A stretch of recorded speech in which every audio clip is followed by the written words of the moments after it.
So we're here today with all four of the Howling Tides. How are you doing, guys? All good. Doing great. Well, I'm well. Yeah, man. How are you? Yeah, we're all right, aren't we? Yeah, we're doing good. Yeah, I mean, the nightmares of our discussion beforehand about about Herbie and Dan rolling around in baked beans will probably be with me for the next 14 years, but we'll... An oddly specific number of years. Yeah, I know, I've planned for it, if it came along. He knows this trauma, he's seen it before. What, you plan for the memory or for the actual event itself? Oh, just prepare for any availability.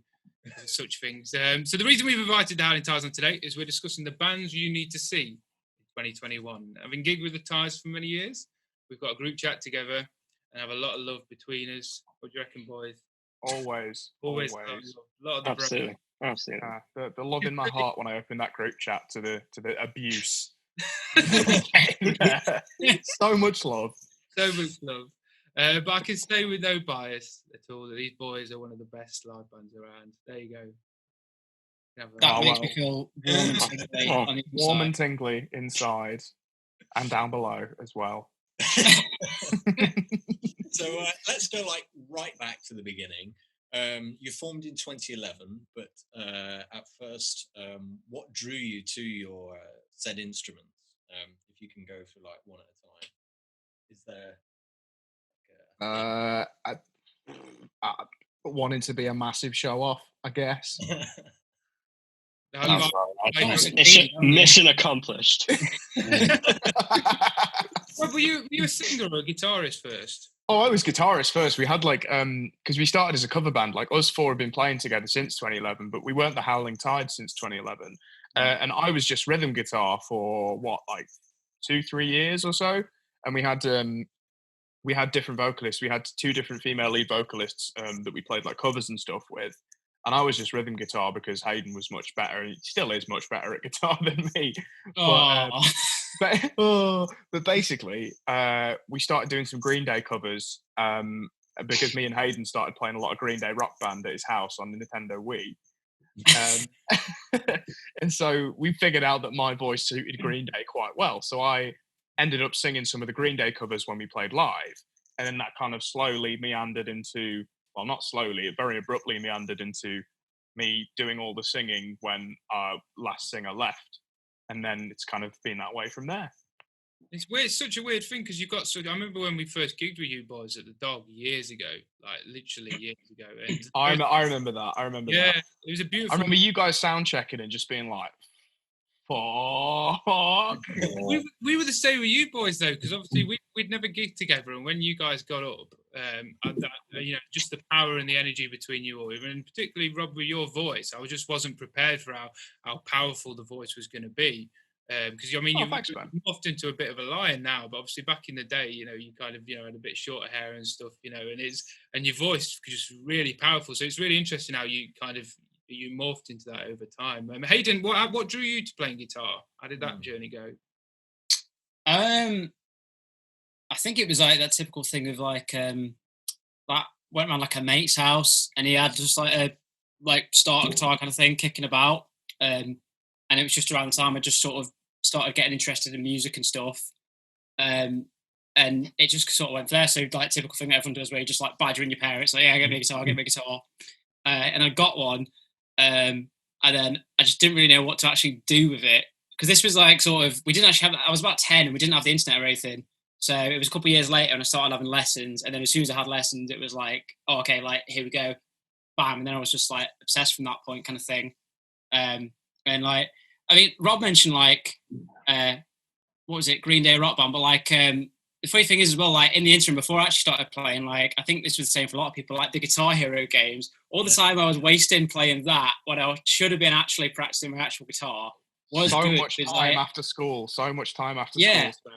But I discovered a ton of great music that way. So stuff like Steve Ray Vaughan, stuff like that. And that's how I discovered some stuff like that, which would then later on become a really big part of my playing stuff. So There's a funny story in there, Hayden, because I swear, because I obviously knew you before you started playing, and I remember we were around a friend's house and you got your guitar playing Green Day, and I remember saying to you, dude, give up, you suck. And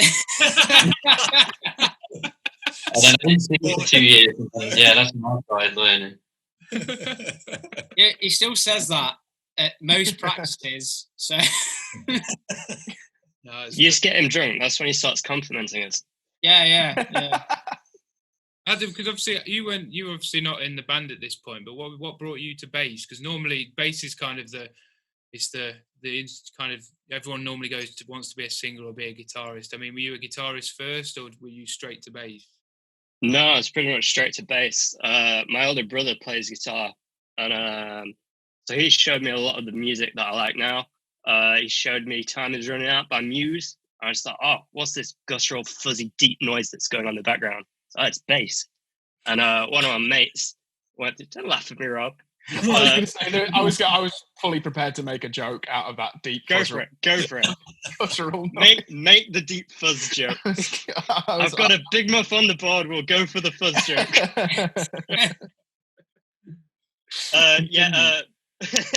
My mate at school went through different phases of different hobbies, and he bought this gear for music, bass, and then gave up on it like 6 weeks in. So I bought it for like a quarter of the price and just never turned back. Gear for music, bass. Yeah, man. Sick. We've all been to gear for music. Harry's got it. Oh yeah. Oh yes. And Herbie, with yourself, what's the journey there, man? I actually wanted to play guitar. I got one for Christmas, and I just never. Chords are a bit of a nightmare for me. Just the whole learning thing. I was just like, I just want to play, and yeah. The whole learning thing. Yeah, no. Do it straight away. This is fucking bullshit. Yeah, that was me. And then I went around a friend, and he's been playing drums for a couple of years. And I was just like, oh, Duke, can I ever go? Like, I've never played on a kit. Like, can I do it? And he was like, yeah, go for it. And I started like doing like We Will Rock You and shit, and started doing the end of there's a Black Parade, the Death March thing. And I was like, oh my god, I'm actually picking this up, like, and it's fun. So why not like pursue it? And I got a drum kit for Christmas after pestering, and my dad's like reluctantly giving in. And that's how it started. And then obviously listening to a lot of Blink-182 and Travis being hot shit, like, I was like, that is what I want to do. So here we are. I love that. There was a really nice moment then when I think we've probably all had it with our own individual instruments. When you kind of have that turning point where it's like, oh shit, this is actually going somewhere now. The frustration kind of dies a little bit, and you can go on that journey with yourself. And it's a really nice moment. I can remember I was a singer for 4 years, and then my balls dropped, and it was like, oh, isn't going to happen, I had them similar frustrations, and then it just clicked one day, and it's a really nice moment. So you kind of touched on it a little bit about the initial roots of the band, that you kind of were getting into sort of Green Day. So did you begin by doing covers, and when was the transition made to writing your own material? I honestly couldn't give you a time scale. I can't remember any of it. I'd say it wasn't long after when you actually, after the two singers, like, after we transitioned from that, I think you. Yeah, because you guys were really pushing me to sing, and like our old bassist stepdad was pushing me to sing as well.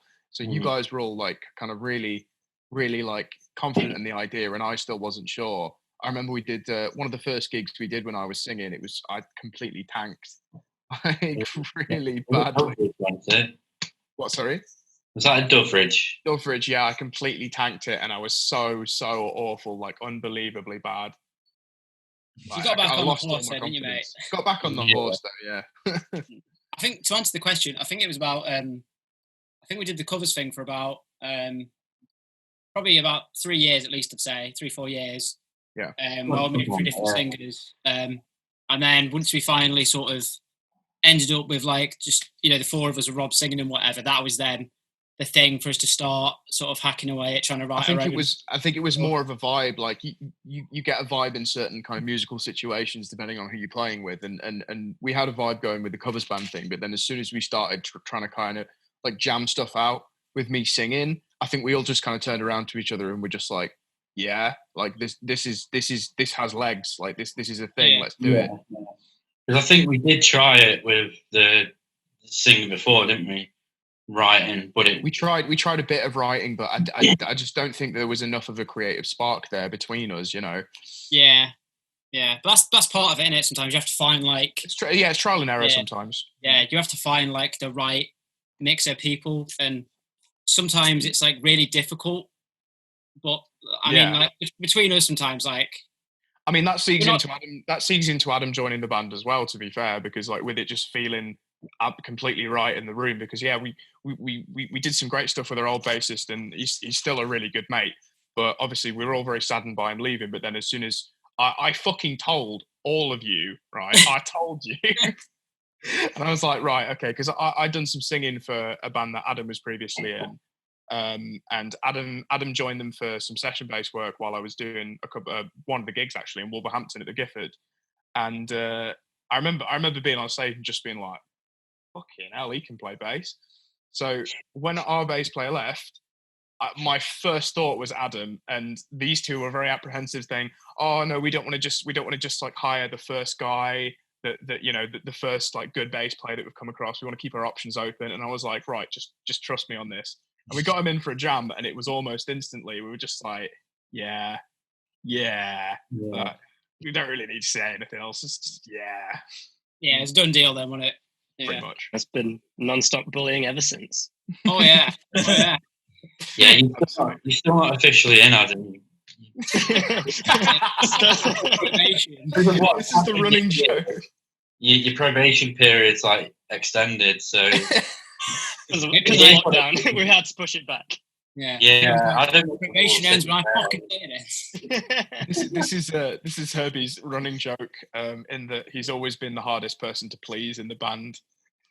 Well, yeah, because like obviously drums and bass are like the core foundation, aren't they? And so they kind of hate. They really, really hate each other, but at the same time, there's a bit of kind of like homosexual affection going on there at the same time.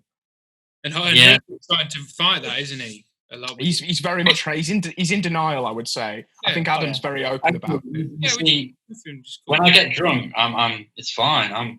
Adam's the one not wanting any man love. You gotta be sober, man. I want to know the real emotions. He wants to remember. He wants to know the real you. Wow. Then I've transitioned down a little insight into Herbie and Adam's relationship there. So kind of jumping ahead. So when we first gigged together at the Dog, like obviously many years ago, as we pointed out, obviously at the time you were called Anonymous. When me and Rice spoke to Richie from Heaven's Basement a few shows ago, he spoke a lot about the initial confusion and some of the issues when Roadstar became Heaven's Basement. I mean, do you want to talk a little bit about what prompted the change from yourselves and were there any identity changes that came from it from a musical side, or was it literally just a pure name change? Much. I mean, because I wasn't the original drummer, so it was already called Anonymous. Well, let's face it, you were. Well, yeah, but yeah, I mean, I was just like, the name sucks, but I felt like it wasn't my kind of place to say much at that point. And then obviously we kind of ran with it for a few years, and then it's funny really because we were called Anonymous, and I think really without saying anything, we all knew it was a shit name, and we all knew that it was like hard to find on Facebook, like confusing for people. Some people couldn't even spell it, not gonna lie. Look, like genuine issue actually happened a few times. But and we got confused for the hacker group Anonymous once, which was quite entertaining. That's not a joke, actually. We got sent like a video or like a cease and desist or something like that. Yeah, some guy in his mum's basement, like just like, you stop using the name Anonymous or some shit like that. That was amazing. Yeah, and we were just like, what's the matter, bro? We're a rock band from Staffordshire. And he was actually like, oh, okay, mate, no worries. Like, carry on. Yeah. I think in the end, because I think it was one of those things that it came up a few times, but we're always a bit too like sort of complacent to like really. Yeah, complacent and naive. Trying to agree on something in a band, first of all, is effort.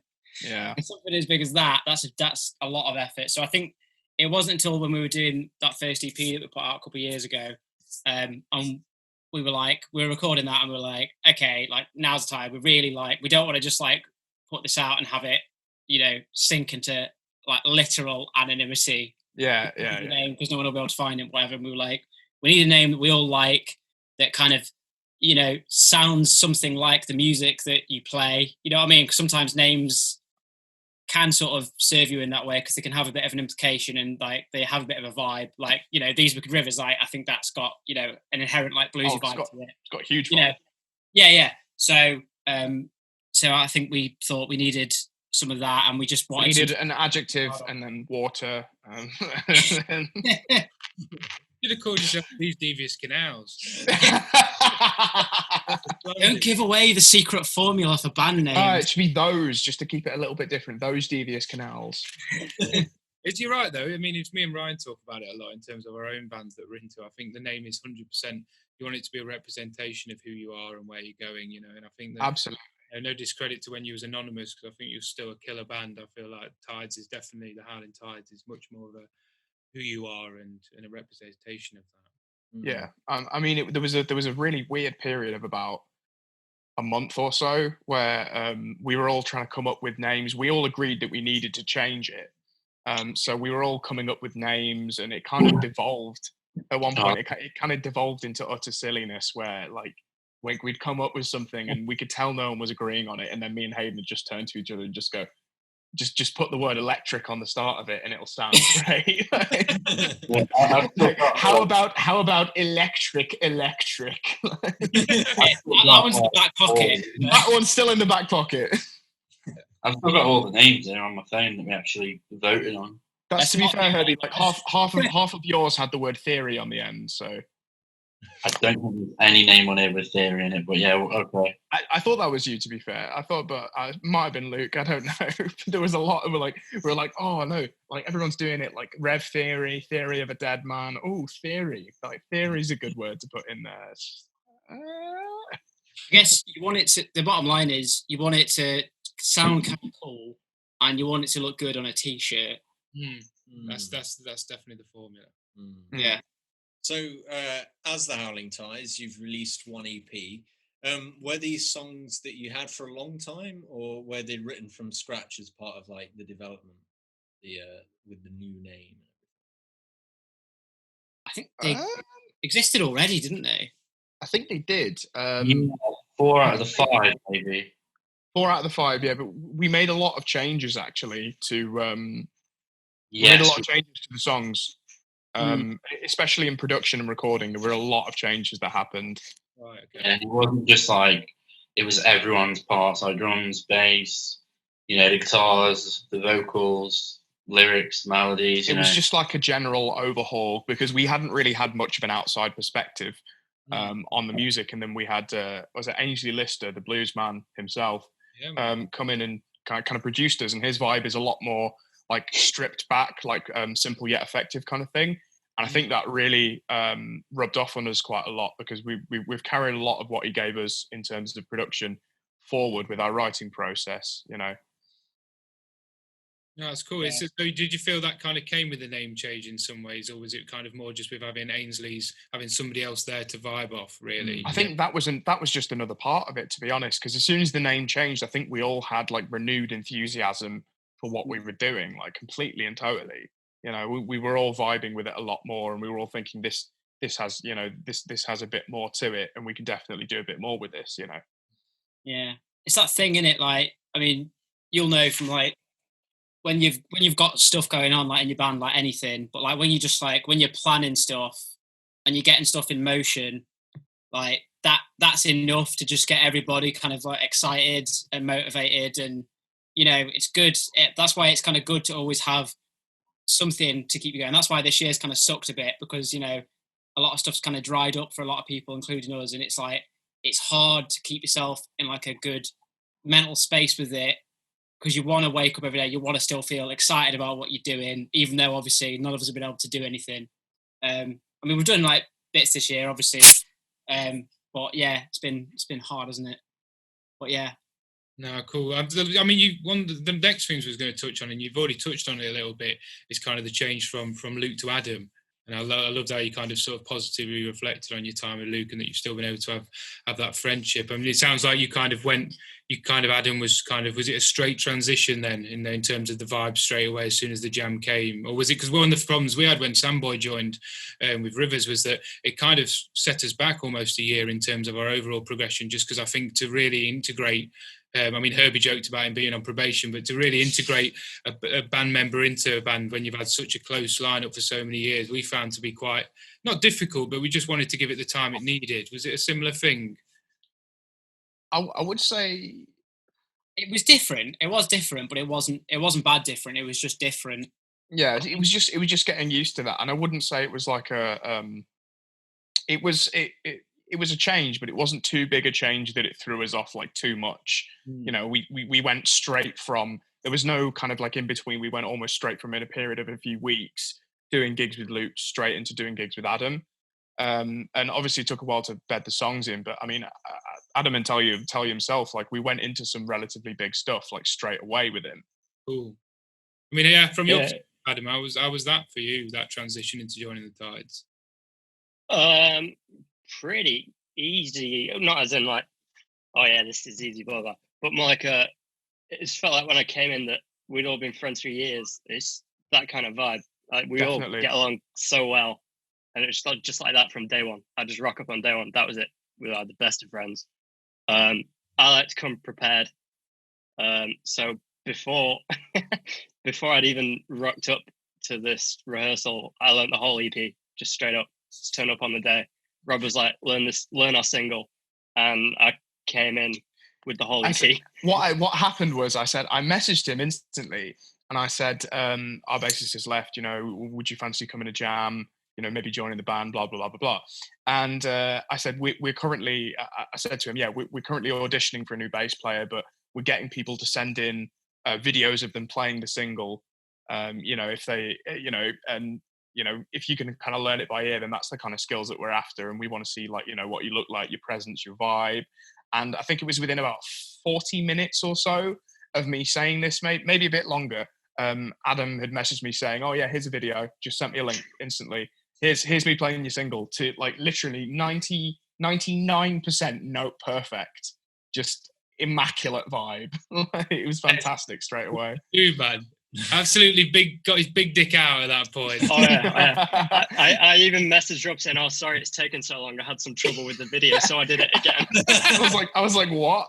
What do you mean taken so long? I think the thing that like Rob touched on there about us all getting on so well, like that was the best thing, because like people can be like great players, but it's like really important, I think, to be able to, like, if you're going to spend like inordinate amounts of time like in rehearsal or like driving to places and doing really mundane shit as well as like, you know, exciting stuff, like I think it's important that like you share like a sense of humor and get on. And like, yeah, I feel like I've like known Adam for years. I think we all do. Yeah, absolutely. I was like really surprised that like the first and like only person that we actually had come to like rehearse with us, like, was once that again person. I just, told like, you. Yeah. And like, because I'm never going to drop that. Yeah, because I was really worried, because I knew this going into it, that like you're not just looking for someone who can play your songs, you know, you know, it's someone who's this, who's that, and I thought this is going to be like really difficult. Yeah. So I really couldn't believe it, actually. It's family. It's family, you know, you spend so much time with each other. I mean, when we went to record the album, it was, you know, I think we were a bit worried staying with each other for 2 weeks that we weren't going to get on, you know. Yeah. Even though it was a testament to it. And I think you can definitely, from somebody watching the band, you can see that closeness with you on stage. And I think with any bands, you can see that, definitely. You know, you can feel that. I'm a big fan of Blackstone Cherry, and obviously they've had the same lineup from the very beginning. And I think you can see that closeness within them. Yeah. When they're on stage. It's a massive part of it for me, definitely. Yeah. It's funny because we don't like, we're not like, I mean, obviously we all live like, apart from me and Herbie, like I'm literally down the road from Herbie now. But like, obviously with like this year especially, like we've not like seen each other that much. And like, I mean, I don't really like talk to people online that much. I don't know about the other lads so much, but like So we don't really like talk online, but it's one of those things where like any of my like really good friends, like I like barely ever talk to them sometimes, but like it doesn't matter. That's not not a condition to our friendship. Like it's fine. Like, and then we all just meet up and whatever at rehearsal or to go out or whatever, and it's like it's exactly the same. Yeah, You know, it's like low maintenance friendship. So we know like 2020 has been a bit of a write-off. But do you guys have like any plans for the future in like a post-COVID world? Well, Gigs. next year's looking good. Like in theory, like COVID removed from the equation. So we're hoping to put out some new music, an EP. Like tentatively saying an EP at this point, aren't we? We'll see. Yeah, We've got we'll a see. It tour. might be bigger. Yeah, we'll see. We've got a tour going on in April, May time. If it comes off. If it comes off, yeah. A bunch of cool festival dates lined up as well. So in theory, it could be great. Yeah, we got Steelhouse. They just announced Europe, and one of the for the Sunday headliners, and one of the first messages was Adam in the chat saying, "We're all going to get raucously drunk at Steelhouse and scream the final countdown." Yes, got to be done. Surely. There's actually it's a good memory of the final countdown of me and Adam in our kitchen. After playing beer pong with two of my housemates, one of them had just downed the last few pints and was throwing up in the sink with the final countdown on full blast behind him. What a beautiful moment. I mean, you touched on let's delve a tiny bit into the EP possible album, just to tease it, just to poke it, see what happens. Just a tip. Just a tip. Thanks, Rob. I'm watching. Is it material that you've gigged before, or is it all fresh? I mean, what's the vibe? Yeah, a lot of the songs we've got are songs we played live. The newest one on the EP or whatever it's going to be, we sort of demoed that live when we did the tour with Mike Gray earlier on in the year. So they've all been trialed and tested, let's say. Yeah, cool. Yeah, it's different when you bring it to the studio, isn't it? I think you touched on it earlier. Yeah, it's totally different vibe, so it was nice to actually, get that out and see what people thought of it, in a live scenario.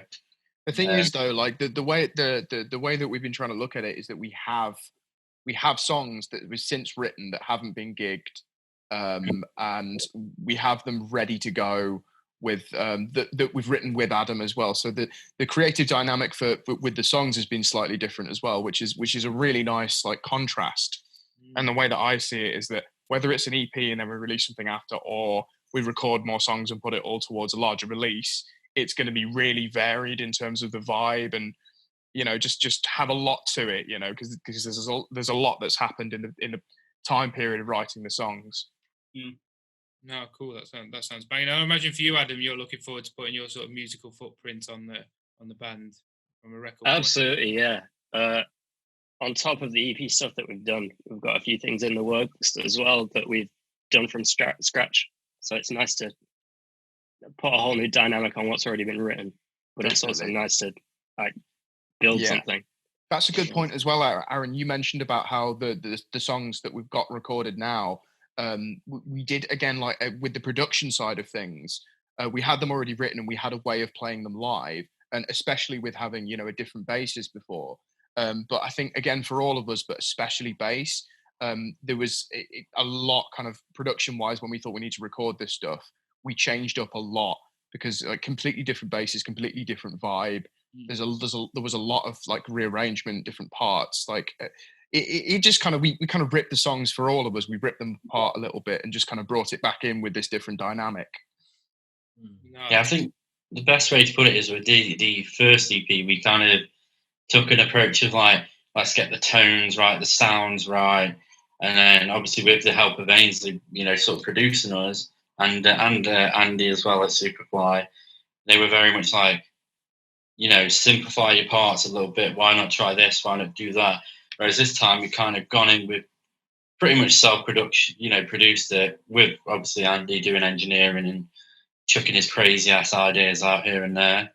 But I think this time we focus more on how can I put it? Like the nuances of the track. Like we already had our tones down, and we already had all of our parts like this coherent.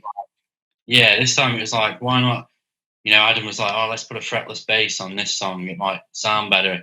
And I was like, oh, let's do a side snare that's a little bit, muted and stuff like that. Just add a bit of colour and contrast. So yeah, this has been a different approach, and I've really, really enjoyed it. Not to say that I didn't before, obviously, but it's been nice to try these things. I think because we were going back to the same studio, I really like it there. And obviously, just as you get more experience, I think you feel more confident to kind of throw more stuff out there, and you have a clearer idea of how to achieve certain results and sounds and stuff. So you can sort of go into things sometimes and be like, yeah, this is going to work or whatever. Yeah. And sticking your finger at the correct angle into the analog tape delay machine to make it make a certain sound. Oh yeah, for sure. Yeah, I mean, yeah. I mean, it used to be that I used to need like a protractor or whatever to get the right angle, but now it's all I just eyeball it every time. I'm very aroused by that. True story. It was a Roland RE. Was it RE40? Like one of the big analog tape machines with the tape in the top. And I remember Andy was trying to record a part with us, and he had it on a desk, and he was just like, Hayden, just hold your finger there, don't move, right? And then started going and started recording the part. No, it's class, boys. I think people, from a fan's perspective, I think they'll look forward to hearing that development of the band. Do you know what I mean? Because like you say, songs you've heard live, I mean, I imagine, right, you're the same when you hear songs live and you're waiting for them to go to record because you want to hear that, how the band portray that when it goes to record, because it's a completely different thing. And I'm looking forward to hearing that development in yourselves. It sounds like it'd be killer. Thanks, man. Finally, it's a question I like to ask numerous bands. If you could gig with one band from the past and one band from the present, who would they be? Ooh. The ultimate tour. Yeah, the ultimate tour. Oh my lord! You don't have to decide as a group. You can have different individual answers. Rob, if you want to go first. I think, in terms of our vibe, I'd say from the past, Led Zeppelin, just almost instantly. I bet you've heard that. Herbie's not happy. Herbie fucking hates Led Zeppelin. Well, doesn't hate him, but does he? Does he hate him? Do you hate him? He's a Sabbath man. He's a Sabbath man. He's more of a Sabbath man. I wouldn't say I'm a fan of Led Zeppelin, but yeah, I can't. I can understand why people love them, and I do like a few of the songs. And I can't knock them as musicians because they're great, but yeah, I'm just not really. Doesn't float my boat. I wouldn't go out and listen to it. Yeah. Sorry for any Led Zeppelin fans. Jimmy Page is a watcher, so yeah, you've just lost. He's going to be probably out to get me now, isn't he? He's going to be chucking dog shit at your front door. He does do to Robbie Williams, doesn't he? So yeah, it wouldn't surprise me. Who would you want from the present be, Robert? What? Sorry, from the present, I would say, oh Lord, either Rival Sons or Crowbot. I would say because Rival Sons, obviously, that's like a big that would be amazing if that happened. But I think Crowbot is more of a realistic, because Crowbot tour over here, and so your mates and our mates Wolfshaw have supported them, or I believe at some point. And so I think that's a realistic goal to have, and also a really cool one because I fucking love that band, man.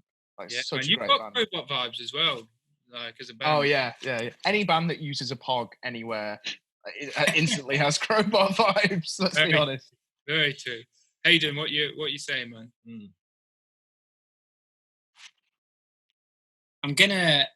I'll probably double down on the Led Zeppelin thing. Fuck's sake. Because I don't know, because I mean, it's kind of an obvious pick, but at the same time, it's could you imagine opening for them and then just I can't imagine you'd feel like you're just getting your ass kicked in the best possible. You'd be crushed into nothing, but it would be bliss. Sounds like a standard Friday. Meanwhile, in Nottingham, and then shit, you know what? I think Rival Sons is also a really good pick because I feel like they carry forward that kind of music in a really cool way that's kind of different. I I would mean, say, they are. Let's face it. Rival Sons are the best dressed and coolest band on the planet. yeah. There's I'm not there's sure a lot about to Jay's hair though. Have you seen What, Jay's sorry? hair? He's gone blonde, hasn't he? Yeah, I'm not sure Like about that. really, like really blonde. I think like It looks like my mate Max now. I just keep seeing my mate every Max, time I see him. I'm gonna say Clutch maybe because like Oh yeah. because like I'm not like a Clutch super fan. Like I'm definitely probably more of a Rival Sons fan. But like I always love the fact that Clutch just like because Rival Sons are all like short dressed and everything, and it was like and then like Clutch are there and they just look like regular ass dudes. He just walked up from the audience, picked up the instruments, and they're just fucking having at it, and it's amazing. That's one of the things I respect most about Clutch. They don't give a fuck, and Yeah, I love that. I love that about them. Yeah. So that probably be that's my hot take. Adam, where are you at, man? I'm tripling down the Led Zeppelin. Tripling down the Led Zeppelin. 3 against 1. Absolutely. Oh, I'm so glad you said Led Zeppelin. Well, if we ever get access to a time machine, Stephen, I'm sorry, but it's happening. I just won't get in the time machine. Oh no! All right, you stay here, man. I just love John Paul Jones so much. It's ridiculous. I'd never pass up an offer to go work with John Paul Jones ever. I'd be there. Modern, I'm also going to triple down on Rival Sons. But I'm going to throw a left winger and go Queens of the Stone Age as well. Oh, cool. It's a bit more experimental and that'd be really cool. Killer, man. Your influences are coming across hard here, boys. So I'm sure Herbie's going to fuck that up now. Wait for it. Herbie's going to be like Venga Boys. Biscuit. He's going to say Limp Biscuit, isn't he? So much Keep on rolling, baby. So I've recently quite vibing off of Dua Lipa, so I might pick that, the curveball in. I honestly don't know. I mean, Black Sabbath would be cool, but I'm not too sure. I'd probably go with like Audio Slave because that first record is killer, and obviously Chris Cornell's not with us anymore, so and That is actually a great shout. To hear him live, I bet probably sends shivers down your spine. He's probably that good live. You can have that as a present if you want, Herbs. I'm not sure who else. I'd quite like Breaking Benjamin, but obviously totally different vibe. Yeah. But I've already met the drummer, so that's all I want. Yeah, just gonna drop that name there. I don't know. The most recent band that's blown me away is Rival Sons, I'd probably say. Similar kind of vibe and that. So yeah. Oh, Hayden, what about Goodbye June? Oh yeah, that's actually a good shout. Yeah. Yeah, I got these boys into Goodbye June. I think it was my mum actually, or something like that, got me into him. Either that or I got my mum into him. But I remember hearing, was it Universal Mega Love? And I just thought that was a fucking brilliant track. And just I definitely again, Wolfjaw have toured with them, so we basically just want to do all the high-end tours that Wolfjaw have done. Bless them. We've got Tom on the show in a couple of weeks after Christmas, so we'll what a legend! From the Crowbots and things and send you love. So no, it's cool, boys. It seems like there's quite a solid sort of minus maybe Herbie's hate on Zeppelin. There's quite a solid. I wouldn't say it's hate. I'd say dislike. I mean, I don't think rather than go in the time machine to 1965, you'd rather have a Ginsters and a Stella and wait for them to get back and then gig with a Slave. I think that's quite. I mean, there's not a lot of good vibes towards Zepp if that's the level we're on. You know what I mean? But no, nice one, boys. Right, absolute pleasure to chat with you. It's lovely to see you, honestly, because it's been wonderful to chat, Aaron, as always, man. Really enjoyed it and can't wait to share the stage again. Make sure to check out the Howling Tides debut self EP if not done already, and when they take to the stage again, make sure you check them out and keep an eye on all the social medias for when this mini album EP album drops, because I'm sure it's gonna be killer. Thanks ever so much, boys. Cheers for having me. Cheers, Aaron. Yeah, Lovely to meet you as well, Ryan. Yeah. Nice to meet you too, man. Nice one, guys.